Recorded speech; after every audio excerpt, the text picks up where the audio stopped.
I have brought you 5 indie developers here to tell you their tale about how they got started, and hopefully this is going to be really interactive with a lot of good questions. First off, we have Kunal Patel here of Fiken Media, Erica Holcomb from TBA Games, Rupert Megnat from Burnout Game Ventures, Jay Nolan with his game Dropsy, here with your studio name, Tinder Shoot Studios, and Fabian Flores with Gentleman Squid. So I picked the best that I could. Hopefully they'll all have some interesting stories to tell today. I'm switching mics, hang on.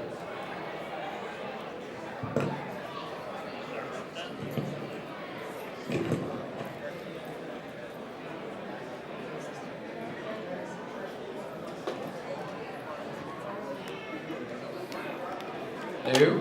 About what you have here at the expo.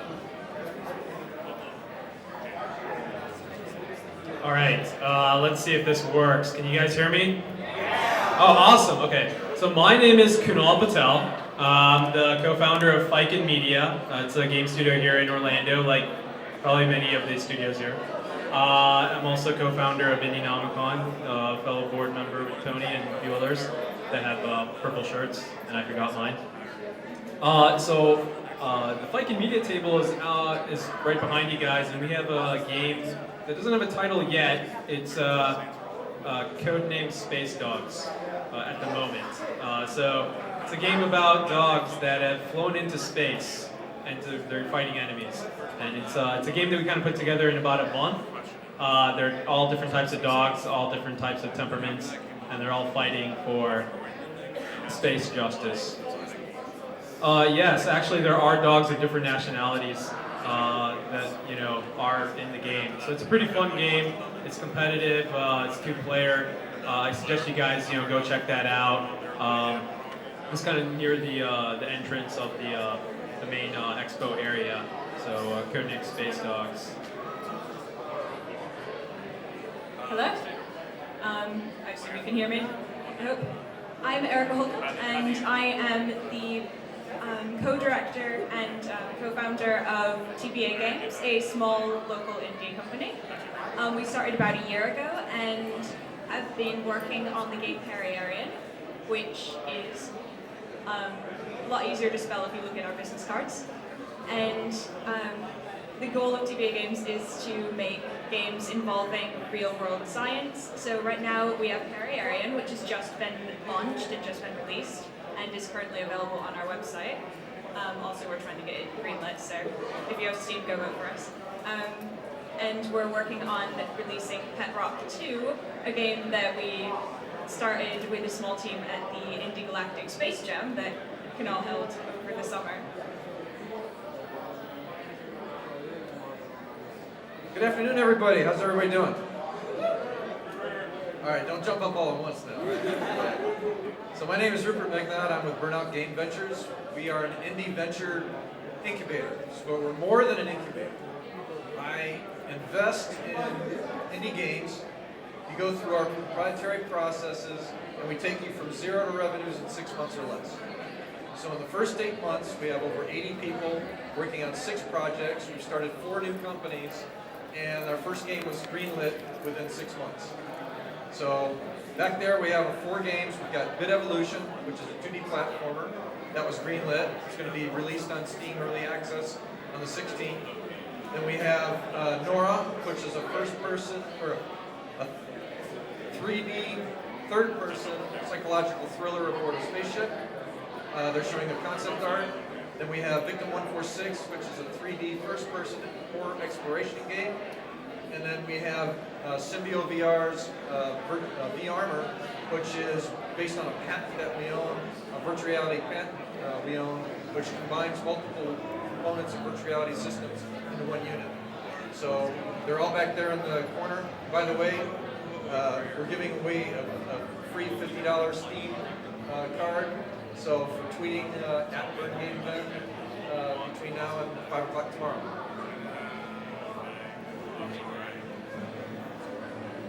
Hello, my name is Jay Tholen.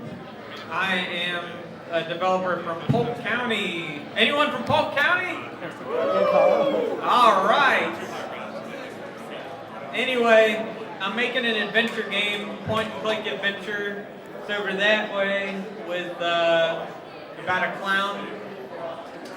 And yeah, go check it out. Not now though, later.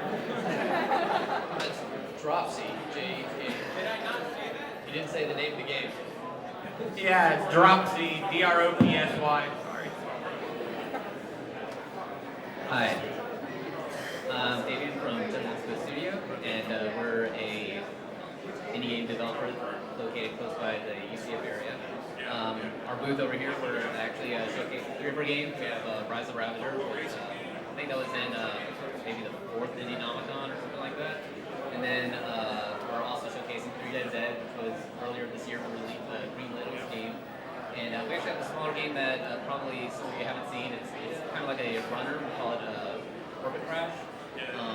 It's basically your little, I guess, comet, and you're just hitting other things to get bigger and bigger. And as you get, you're eventually supposed to just start to smash the galaxy as it's playing. So that's what we're showcasing. Okay, so my next question is, what was the first independent game that you were a part of? What was the first independent game you were a part of? Actually, the first game that I was ever a part of, it's a game called Noble Play. It's something that we were contracted out to do, and it was like an MMO for children. It was supposed to be a game that was for philanthropic ideas and to just, instead of like making a game that's typically just education, a lot of times education games were, sometimes they used to have in the past be kind of boring. We actually made this game where like an environment for we subtly teach you things. Like for example, we have a shooter where you play the dragon, and instead of using power ups, you actually try to do stuff like that. And you still get power ups, but you would have things like that. So we actually make games where there's a lot of things like that where we're like just subtly introducing things to hopefully kids or other adults. That was the first game.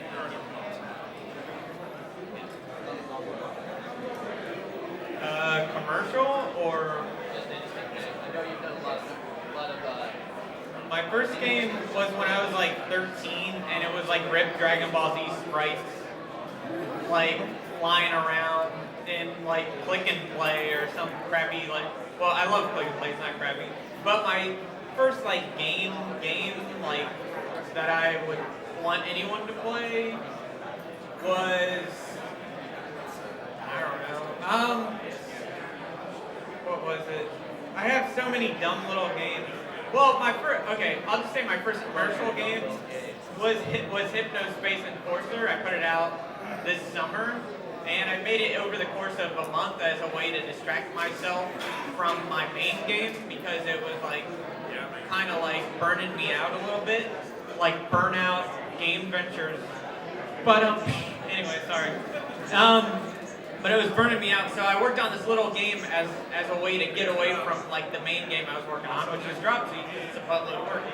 So I just put that out this summer, and the response has been pretty cool. It was at a festival in Chicago.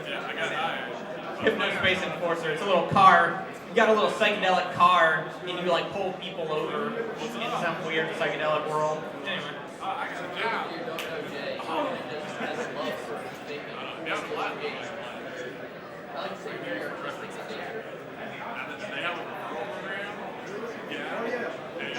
A man of many words. Just to clarify things, Burnout Game Ventures is not about burning out. Basically, it takes a lot of horsepower to be successful in games, so that's where we get burnout from. We don't believe in crunch. We're doing it burnout instead of being. So we don't believe in crunch. Okay. So the first game that I was ever involved in was back in 1998. Y'all remember that? We had robes and staffs, and cars had the whole floor moving.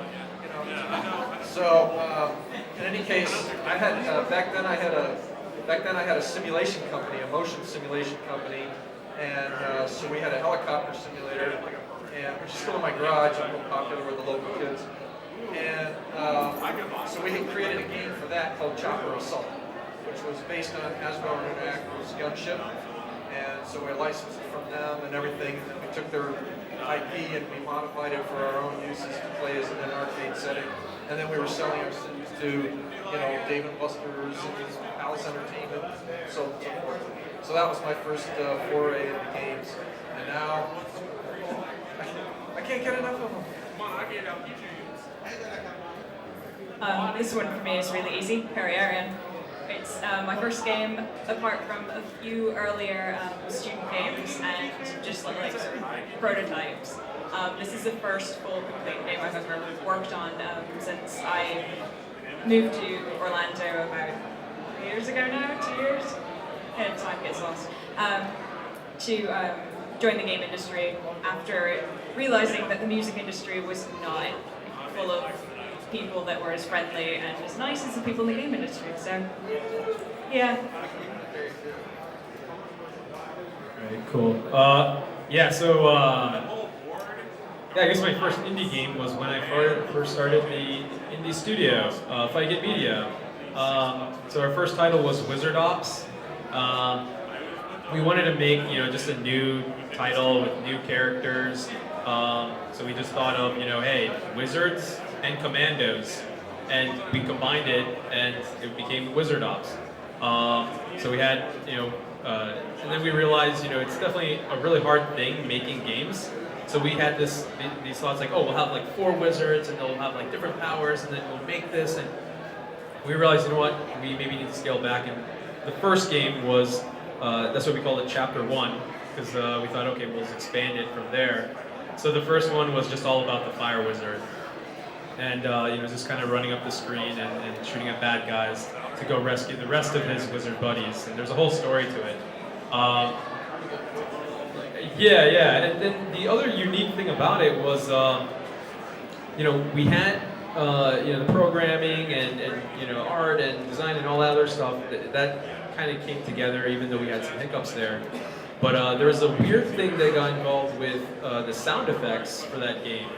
And you know, in our studio we have a sofa, and we do a lot of BSing on it, like, hey, we're gonna do this and do that. So we thought, okay, we got music and art and all the other stuff. What about sound effects? We decided either a $20 CD of sound effects, or we thought, whatever happened to that one guy from Police Academy? You know that one guy who did like all the sound effects, like the one black cop that like just did that? And you're like, I wonder where he's at. Wouldn't it be crazy if he did the sound effects for our game? And we just passed it off like, that'll never happen. And so then I actually just started doing like some internet stalking, and I ended up finding like a lot of different numbers online. I just started calling all of them, and then his wife, you know, ended up answering on one of them, and I had to convince her that I wasn't a crazy person. And then eventually I got through, and she's like, okay, fine, you can talk to him. And I spoke to him, and he was like, yeah, I love games. And then, you know, then I said, well, really? Okay, well, you know what? We're here in Orlando. And he's like, yeah, I'm here in Orlando too. I was like, this is crazy. And so we worked it out where he'd come into the office to kind of meet up. And I told the rest of the guys, hey, remember that thing we were talking about, like with Michael Winslow? Yeah, that'll never happen. And then, you know, he walks in. And then it's just like, oh my God, I can't believe this. And then, you know, he walks past like this life-size RoboCop we have in the office, and he starts making RoboCop noises. And then he sees that there's like a tank in our game, he starts making tank noises. And there's some other people, like neighbor offices to us as well. And when they'd walk by, he'd make like cat noises, but it would sound like it came from somewhere else. So it was awesome. So anyways, like it worked out where he did the sound effects inside of our entire game for Chapter 1. And that got us on TV and stuff, so it was cool. Can you guys hear me? I feel like my mic is on. Gotta bring it up.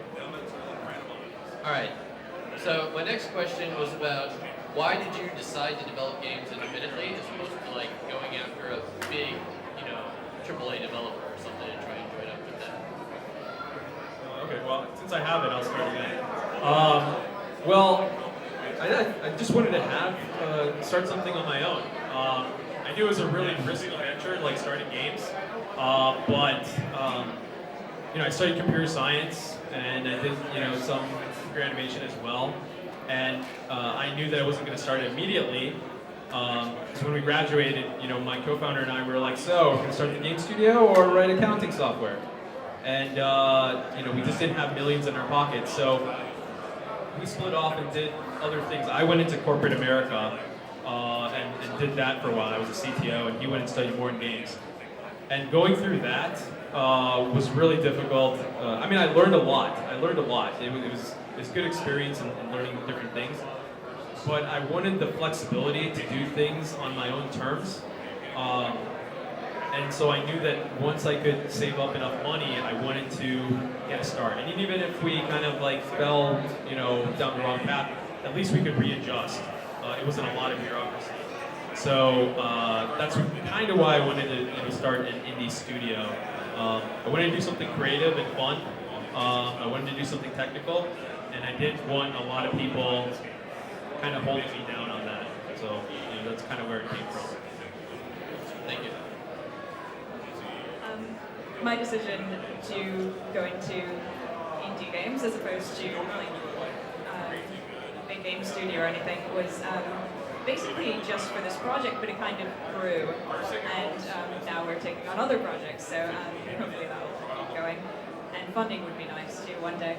But it was more based on just the fact that nobody was making the sort of games that we really wanted to make. And that was the reason we made Fairy Area in the first place, is that there weren't any games quite like it. There's things like Oregon Trail, but a lot of games like that have not been made recently. So we wanted to make, again, scientific games with an educational method that are educational but not boring. And they're still very challenging games. They're still appealing to gamers. So we just didn't see any of that in bigger game studios.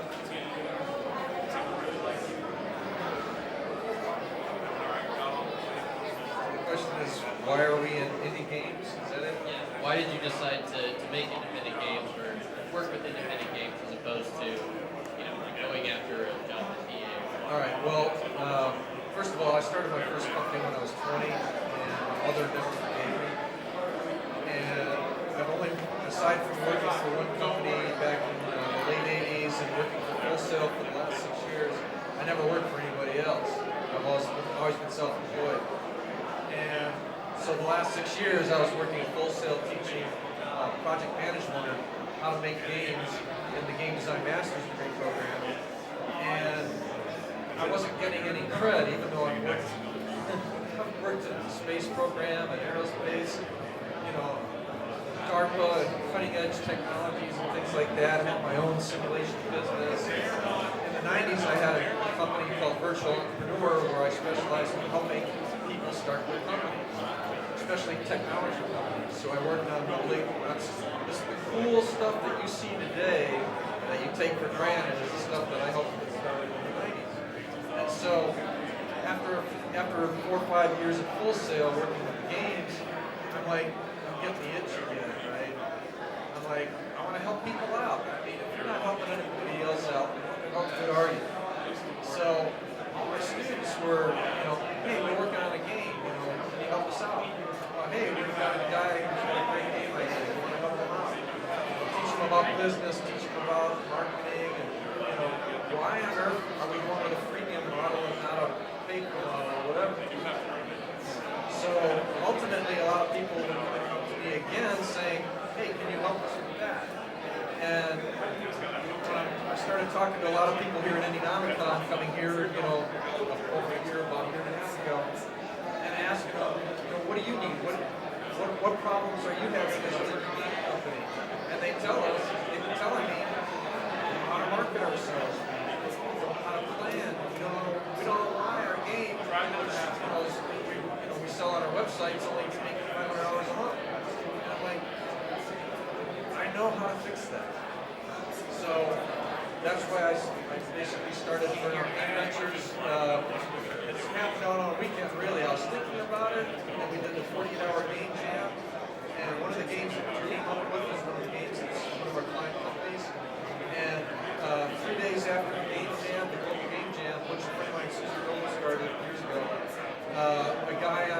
ago, it was like 15,000 viewers or whatever. I did a 9-minute walkthrough of our game out of the 3,000 games that we created. Just got to walk through our game. And that was it. I said, I can make a business out of this. So now we've got other projects and so help you all out. The question is why I decided to be indie instead of working at a big company. Well, I don't know if I had much of a choice. Like, I don't know. I didn't have a desire to work at a big studio. I just like making stuff. It's like a hobby. It's like, and I don't want to go. Like, I started doing pixel art commissions because pixel art is like the thing I'm good at, and to make money because I lost my job. And so it is so hard to get motivated to do some guys like anime avatar, like when I don't really care about it. Like I just could not. I'm like, oh my god, this is excruciating. I don't want to do this. It became work. It became like a thing I just did not want to do. Like I had no desire. So I feel like if I joined a game studio, even if it was pixel art that I was good at, it would become something like that I just would not want to do at all. And it wasn't really that I chose it. Like I've just always been making games, since I was like 13. And I've just been telemarketing and things because I'm a high school dropout. Don't do that.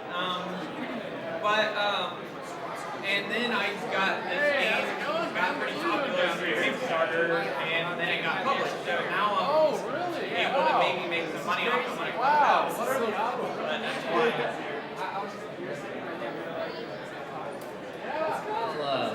Actually, Gentleman's Studio is actually a subsidiary of another company called JHC.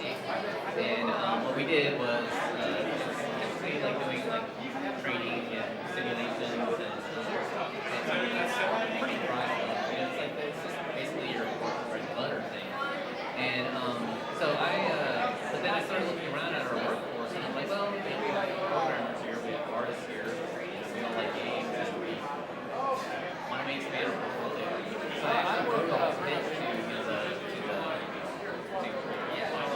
stuff like that, and I was like, hey, why don't we get into gaming? They kind of like mapped out what kind of things we should do, and they're like, let's give it a shot. So that's how we got into indie gaming.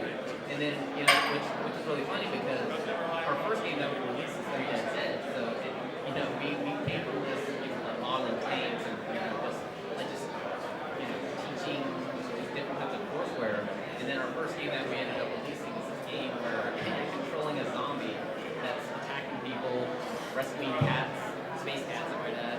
And it's this really weird kind of like relation with it when everything else that we've ever done is this so serious, and then all of a sudden like, well, we're gonna do this over here on the side. So let's change the name. That's why we came up with Gentleman's Studio. Let's do this different. And just talking to people that are like, what in the world? So that's how we got into gaming. So we're basically just trying to expand the portfolio, and we got all this crazy set of games that we've made. Well, you guys all answered my next question, which was what was your first step in creating your indie studio? So I don't need to ask that one.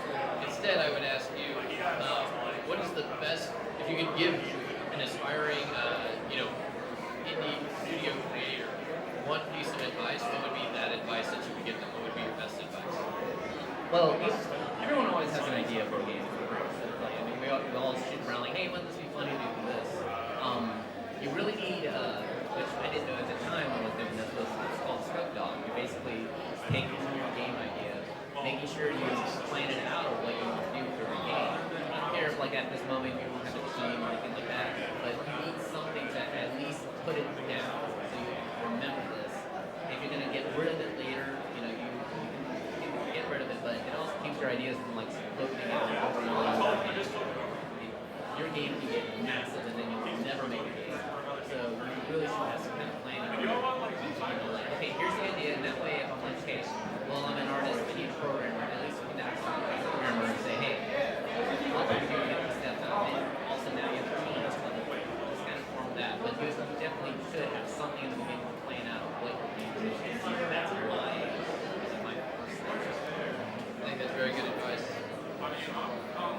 second that because I sucked at that, and I had like all these weird text files on my computer named like hggg256b.txt, and they all have different like little tidbits in them, but I just sucked at planning. So, but mine would be like, I guess it's kind of bootstrappy sounding or whatever, but like, you know, if you want to make a game, like just start doing something. You don't need, everything you need to start making a game is free, like right now. You can find stuff. So just like go find stuff, and you're probably gonna suck if you've not done it for a long time. But just keep doing it, and if people tell you you suck, you probably maybe suck a little bit, but just keep doing it, and then Eventually you'll get better. you'll get better. Not Yeah, not better at at sucking, sucking. better at making You'll games. always get better. Like, I know it sounds like mom advice or something, but like seriously, like don't, like I seriously gave up for like 3 years, and I tried to start a progressive rock band, and then while I was telemarketing, and you know, no one likes that either, that's not marketable, but like, and then I was like, whenever the Kickstarter happened, and I saw like people were like, oh, that's cool again, I was like, I can do this. And so I don't know, just keep going, just don't stop, that's all. So how many people here have an idea as to the percentage of indie games that are started versus the percentage of indie games that actually get released? I'd say it's like 98% don't get finished. Correct. The primary reason why is lack of project management. And Yes. planning is 80% of project management. And we're not just talking about scope, which is obviously you got to control scope or it's going to go crazy. Okay? But you also have human resources, right? Who's going to do this art? Oh, my art lives in work. No. You know, you've got to know what kind of artists do you need? What kind of audio people do you need? Do you need composers? Do you need designers? You need level designers. You need technical artists, right? Who can get into the build and add your art. You know, so and then how are you going to talk to them, right? Are they in Timbuktu or are they across the street? You still have to Skype with them. When are you going to meet, right? Then you know. So you got communications, you got human resources, you got scope, schedule, right?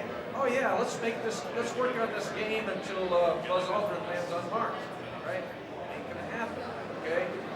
I see people who come to me and they say, oh, we've been working on this game for a year and a half, I'm really proud. With all due respect to the guys who've been working a year and a half on a game, if you want to make money at it, if you can't do it in 6 months, you're in the wrong business, okay?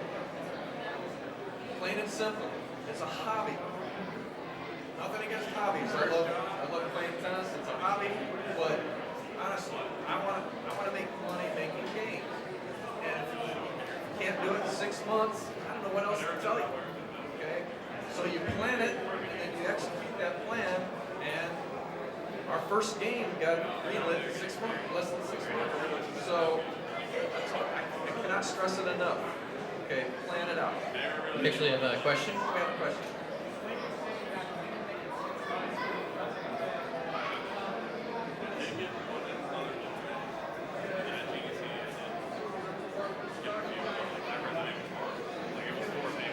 From the time they became a BGB client, they got greenlit in less than 6 months.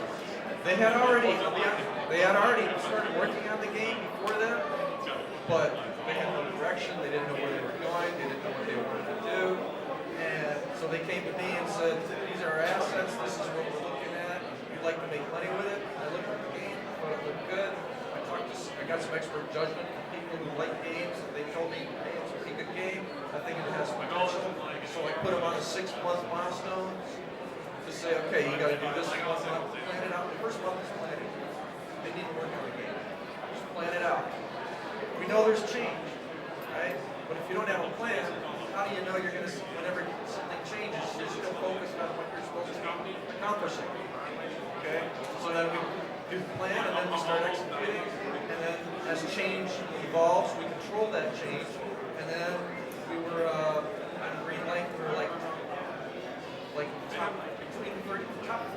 turf for a couple of months. And then we gave a presentation at Orlando Tech Meetup like last month, or a month ago. And we're like, oh, let's check the site to make sure that when we give our the site name to people, right? I'm like, there's this green bar on this page. What's that say? And then all of a sudden, one of the guys goes, we just agreed with it. So, to answer your question, in this particular instance, and it's actually several of the instances, they come to us first, but honestly, it should still take some time. Okay? If it takes longer than that, maybe you need to overscope it, or maybe you need to get into episodic and say, let's just release this game first. Maybe people don't like it. Why spend a year creating a game people don't like? Why not spend 6 months perfecting the game, the gameplay, mechanics, and everything else, and then if that sells, let's come out with version 2, version 3, maybe another game, right? You should be making money in 6 months. Okay, so that's what I'm making my money on, and hopefully that's what they generate. Did I answer your question? Okay. Before we move on, I want to comment on something Jay said. He said if you want to get out there and make games, you should make some games. And there's a really good place to do that. They're like twice a year now, right, Jay? Yes. The game jams? Is that what you Yes. Come to these Orlando, what, January? When?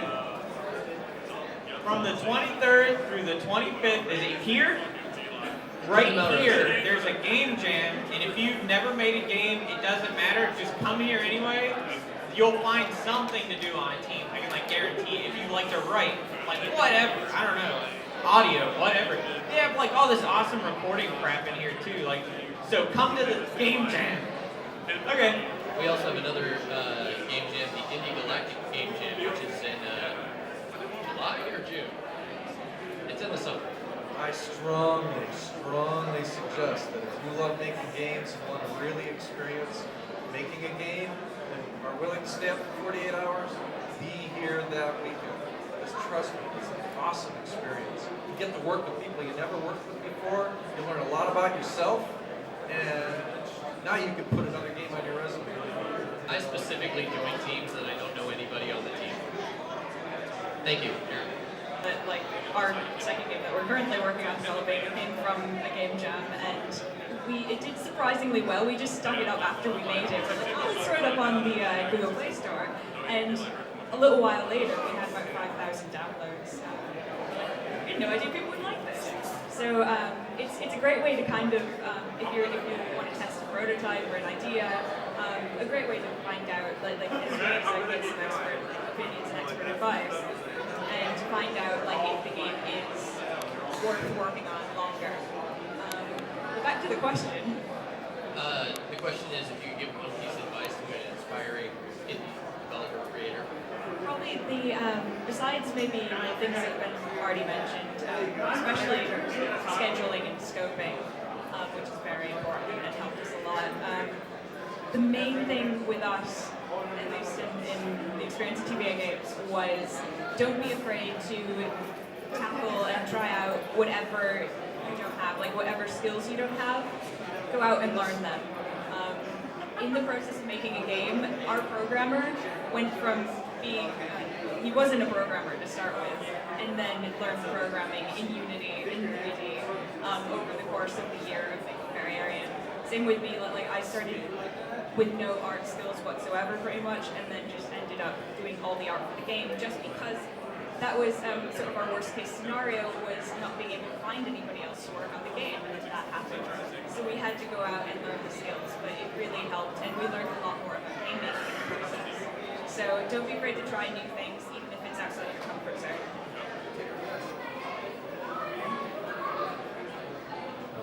Wow. So everybody gave like really good advice, and then like left nothing for me, because like I would just be saying exactly what they would all say. So I can just go ditto, ditto, ditto, ditto. Yeah, you know, planning is key. You know, project management is key. Going out and doing things is key. You know, stay in school, don't do drugs. That's good advice. But yeah, there's so many things there's so many moving parts in building a game. There's a lot you're gonna have to do. And something I find that's common with a lot of game developers and maybe just developers in general, sometimes you go into this small bubble and you may not interact with other people enough. You kind of go into your self-imposed dungeon, and I feel like being able to show off what it is that you're working on is really, really important, because when you get other people's opinions on it, you're going to start finding problems that you may not know exist. And so when you can show it at a place like Indienomicon, or you can show it around to your friends, and you know what, they tell you like, I don't like that, or this is good, or that's bad, you want that.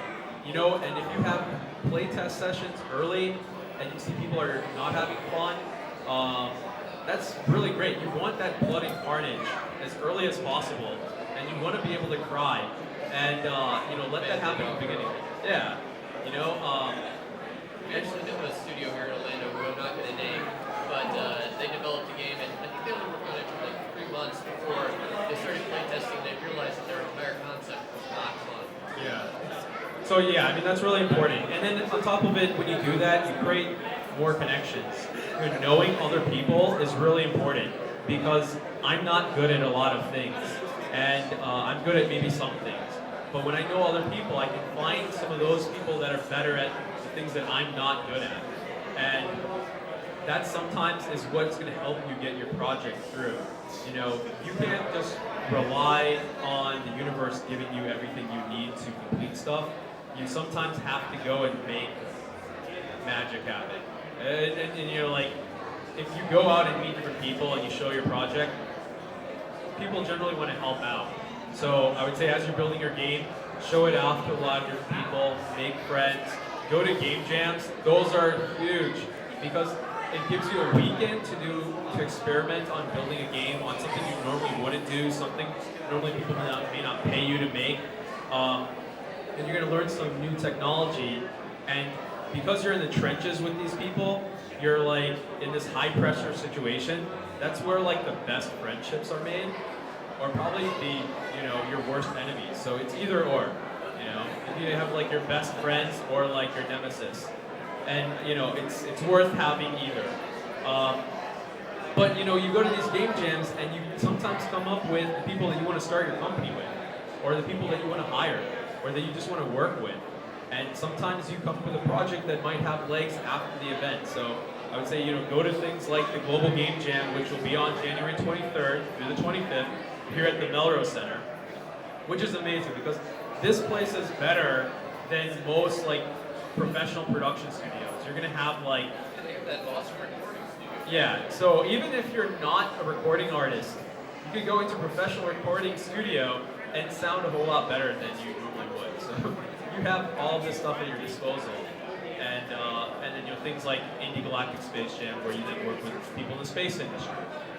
Or maybe there might be a game jam, I don't know, heard through the rumor, the grapevine. There might be one with the sports industry.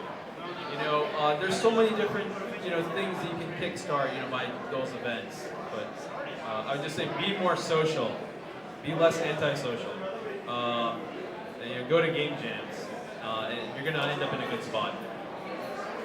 So we're running through time quicker than I thought here. 2 questions left that I really want to ask. The first one I'm going to ask is, what is your biggest challenge, and how did you overcome it? And then we're going to save this one for last, but the last one I'm going to ask is, what is the best part of being an indie? So for now, your question is, what is your biggest challenge, and how did you overcome it? I don't know. There's so many different challenges. I know, at least personally for me, I'm just pretty spread thin, and raising funding, for building, a studio and all these different things. When it becomes a business, cash flow is important, and so, trying to bring funding into Orlando, funding into your ventures and your game studios and all that kind of stuff is a difficult thing. So I spend a lot of time doing business-related things, and it kind of stretches me thin. but being surrounded by other passionate, like-minded people, other people in the industry, when we talk about our individual problems, we sometimes can solve them.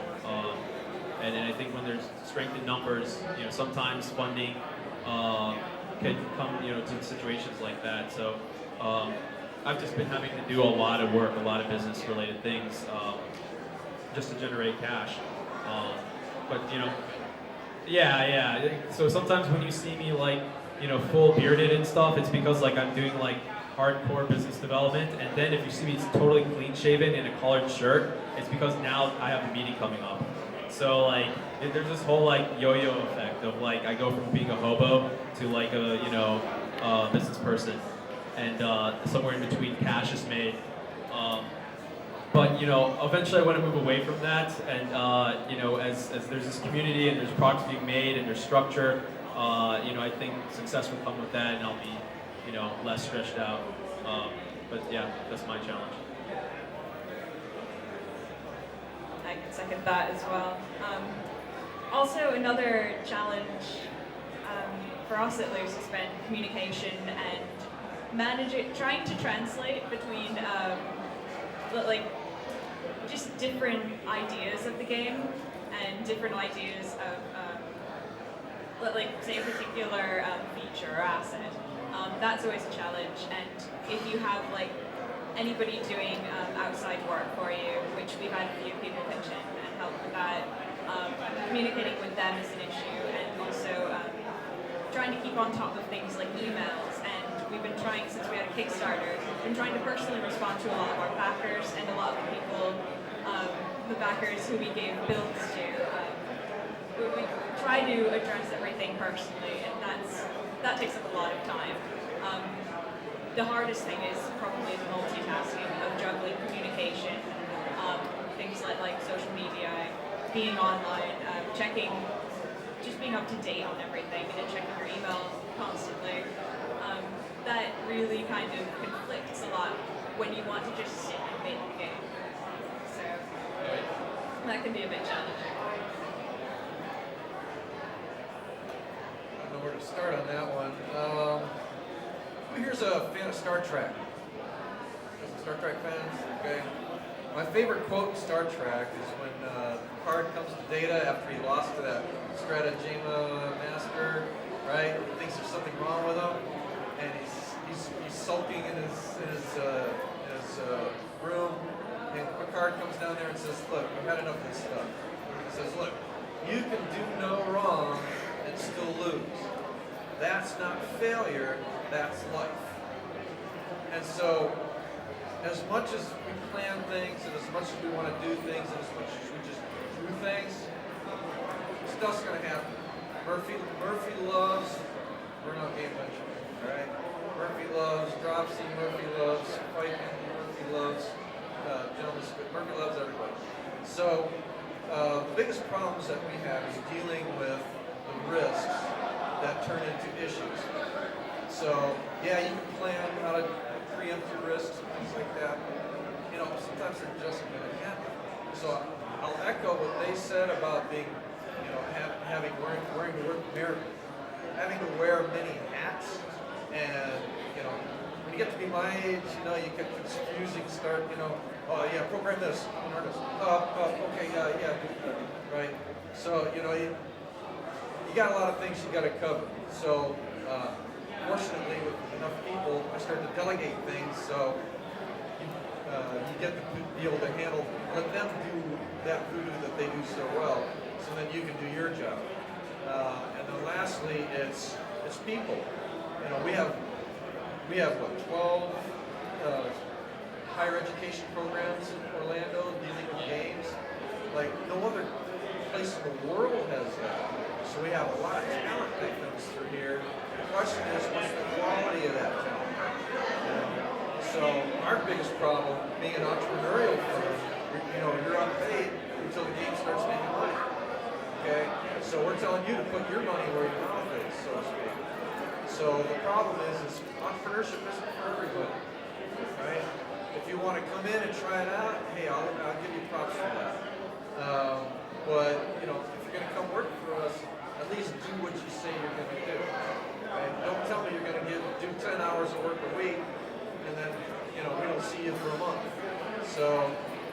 that's one of the big problems that we have too. Is if you really want to be successful in anything, you've got to you got to put the time in, and you've got to do what you promise. So that would be my answer to that. I would second that. I see a lot of people that they want to get into this and they want to start making games, but they don't really want to put more than 2 or 3 hours a week into it. And if you're not willing to do 10 hours a week when I'm working 90, we gotta talk. Yeah. Right?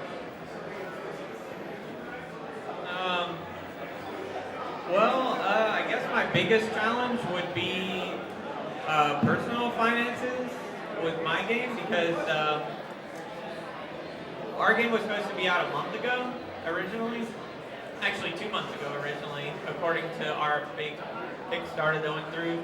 And we had some changes in personnel on the programming end of things. And I had only planned to have to be poor until November 1st. So, bank account starts getting negative, and you're like, Dad! Hey, Dad! How's it going? But thankfully, my dad's around here, and he believes in the game, so he's expecting a little payout whenever this is all over.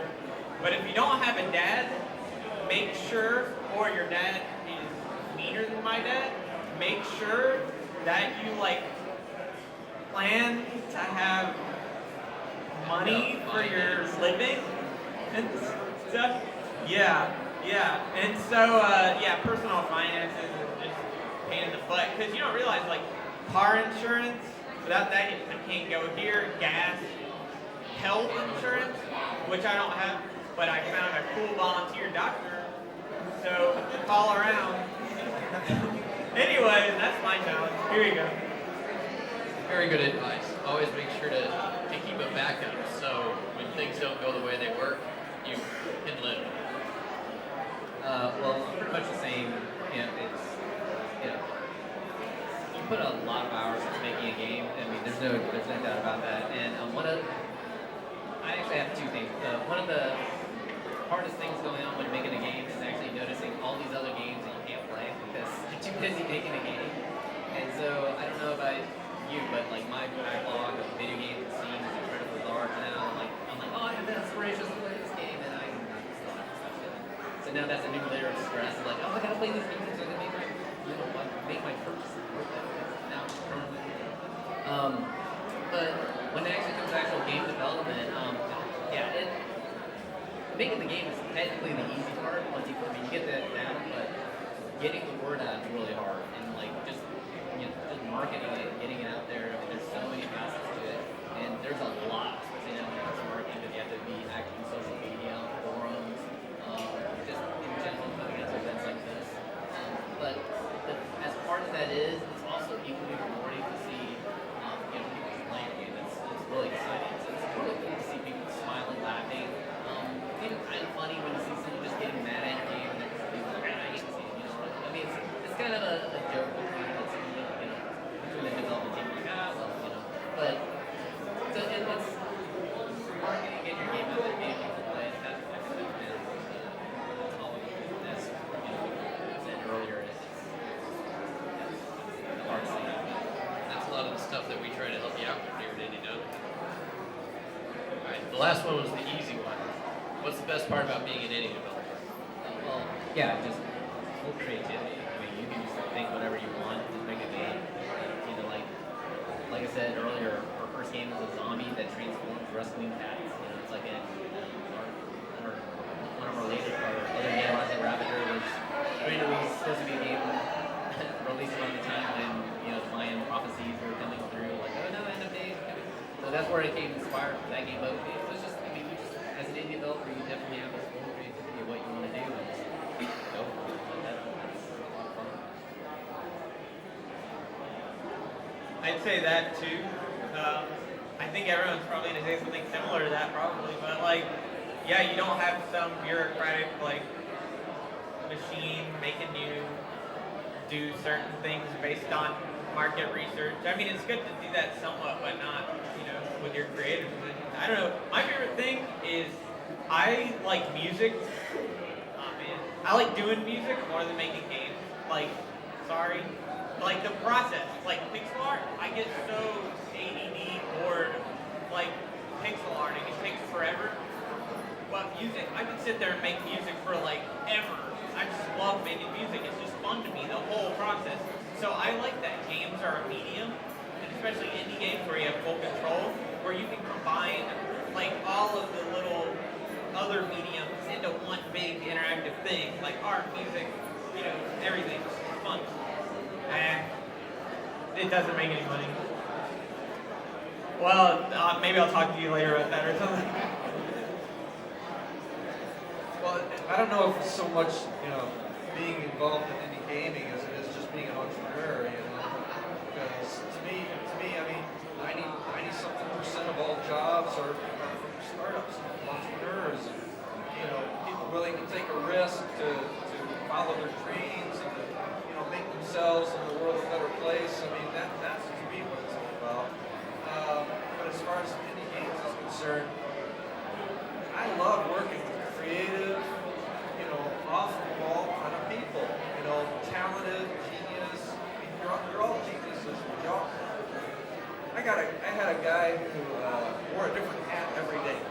Called him the hat guy, you know, and I had to tell him, I said, knock before you walk into the room, because, you know, that was the only person that had to knock before you came into the room, because, you know, I'd be working there and, whoa, it's like, what is that, right?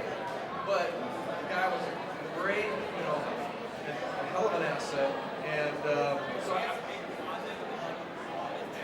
don't know. I mean, I thought he was like the Imelda Marcos And I thought you or something, you meant know. wore a different hat, meaning he would do a different job. But no, he literally wore a different hat on his head every day.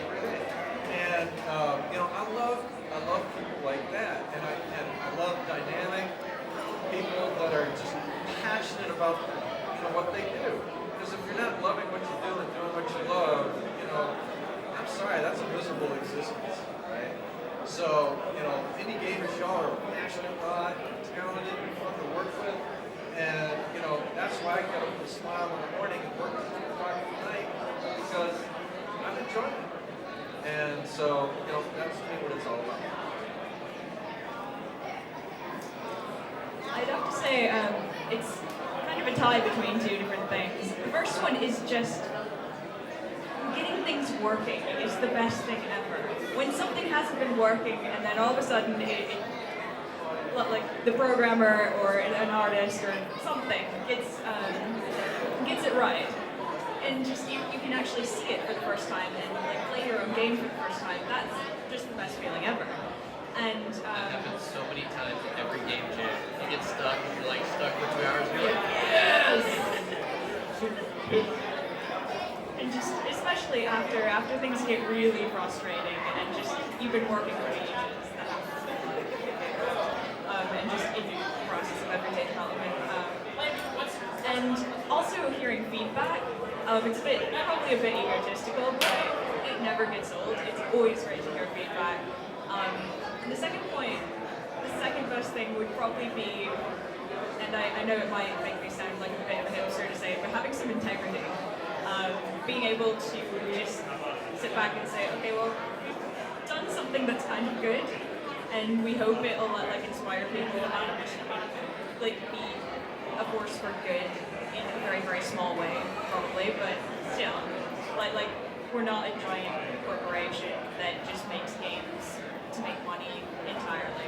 We still want to make games to make money because we want to survive, but just having some sort of integrity and control over the process is nice.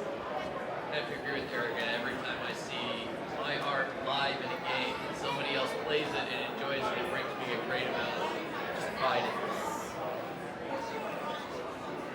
Again, everybody has given all the answers that I would have given. You get to go first when it starts on your side, I know. maybe it ends up with the hard one. Yeah, I could have been like some super genius, like, man, you give so great answers, but no, everybody gave super great answers, so I don't know what else is left to say. But I mean, I don't know, for me, yeah, I do like creating things. Because maybe it's part of the entrepreneurial like aspect of being able to make things happen. Sometimes on your own terms. I'm sometimes a little bit impatient. I'm patient as well as impatient. Like being able to wrangle together certain resources to make things move forward. Working on a project, on a game, finding the resources to make it happen is pretty enjoyable. And when it finally comes to fruition, like that's really gratifying. I don't have kids yet, but those things, those projects when they come together, that's like your kid, that's your baby. And then also being in indie games, you don't have to wear like a suit and tie always, so that's always pretty nice. Like jeans and t-shirts, that's pretty great because we work really long hours because it's something that we love to do. You control a little bit of that aspect. It's a comfort zone, so that's great. But pretty much what everybody else said. So ditto. Yeah, just being able to find the right connections, the right resources, making things happen. And especially when other people tell you can't do something, that it will never happen, or like there isn't enough time, or that's going to be too difficult. Being able to show them that oh yeah, we will make it happen. We will find a way to make it happen. You have to change your mindset. You made the Space Jam in like 2 months. I didn't think that was going to happen. Oh yeah, exactly. That was great because I know firsthand like what great things come out of these game jams, the connections that happen, the jobs that are made, the products that come out, the economic impact that happens, and I knew I wanted to do something with the space industry. And so yeah, I was just talking to friends and I said, this space used to be awesome when we were kids. It used to be so much more exciting. We should have that again. And so yeah, less than 2 months, we put that thing together when other people said, no, wait a full year. You don't have enough money. You don't have enough time to wrangle these people. You don't have enough, all the reasons why something won't work, but never the reasons why it should work or why it must work. And we showed them that it can happen, and that was inspiring to a lot of folks. And the right things happened there. Some people got jobs. Some people got their projects completed. Some people found new people to hire. Some people got work out of it. And some people made a game that went on the Android market. Right, and somebody made a game and then got 5,000 downloads and now has a sequel, and hundreds of people asking for that sequel, and it all happened because some people said, no, screw you. This is not we have to wait years to make things happen. We can make them happen now because we're all talented people, resourceful.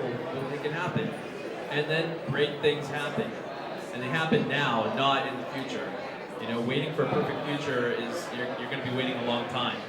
So yeah, it's that aspect, I guess, of the whole indie culture and entrepreneurial spirit, like making things happen. All right, guys, that's it for the panel. We're actually over time. I probably should have scheduled 2 hours for this. I hope I brought you some great speakers to try to get a nice variety. And I think you guys did a stand-up job. What do you guys think?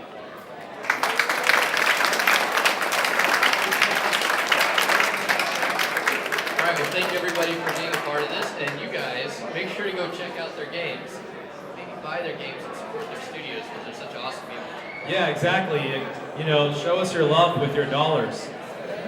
You can, like, literally, just give us some dollars and just leave it on the table. Like, we'll take them. I have a PayPal. Just ask me. And then also, again, at the Melrose Center, January 23rd to the 25th is going to be the Global Game Jam. You don't have to be a developer to come and join and be a part of that. No. So you could be just a kid who really likes making games and he wants to try it out. Yeah, and at the Space Jam, a stand-up comedian showed up, and I was like, really? Okay. And he was a part of the whole event, and it worked out. So you could be a game developer, you could not be a game developer, you could be a stand-up comedian, you could show up and there's going to be a use for you, and you're going to make something really cool over a weekend. So that's going to be at the Melrose Center, January 23rd through the 25th. And you can just talk to anybody with the purple shirt for more details on it. And then Or me, yeah. I forgot my purple shirt. And, like the Indienomicon page, we're going to put up details on there. And I hope to see all you guys there. Cooper wants to say something before we close out. The Global Game Jam, for those of you who don't know, has been going on for about 8 years now.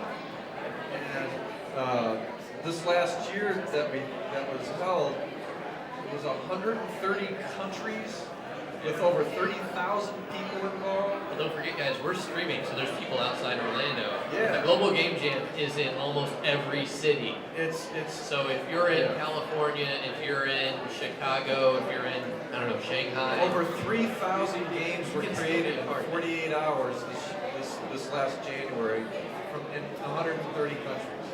So bring it. Represent Orlando and let's see what you got.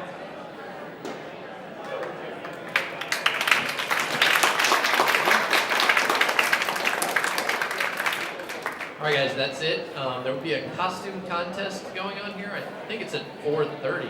Yeah, well, I don't know if we are going to have that or not, but there will be prizes. There will be prizes. Oh, yeah, at the raffle. 4:30. So if you don't have a raffle ticket, go to the front and grab a raffle ticket. You're going to see Steve with his epic beard waving his hand. Bearded Steve. And there are going to be prize packs that you can win, and there are lots of really cool things inside.